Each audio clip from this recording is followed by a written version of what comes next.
इस वीडियो को गौर से देखिए। जब मैं देख रहा था तो वीडियो देख के मैं खुद हैरान हो गया। मतलब ये जो निशान है नौजवान कपल सिंह में के ऊपर, ये जो तो जीन रहता है ना, जो जीन रहता है वो मतलब वो लोग बहुत ऐसा करते हैं, तो कोई बीमारी नहीं है।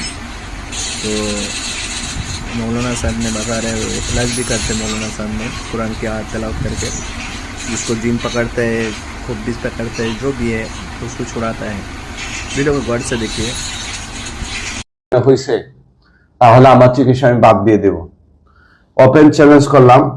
এই যে কাটা দাগগুলো, হ্যাঁ কি ত্রিশলা আঁকছে, হ্যাঁ ইন্দুদের ত্রিশলা আঁকছে, অঙ্কন করছে এখানে। এখন আপনি এটাকে কোন বিজ্ঞান দিয়ে, কোন সায়েন্স দিয়ে আপনি প্রমাণ করবেন? যদি পারেন তাহলে আমারে কমেন্ট করে জানান যে হুজুর আমাদের কাছে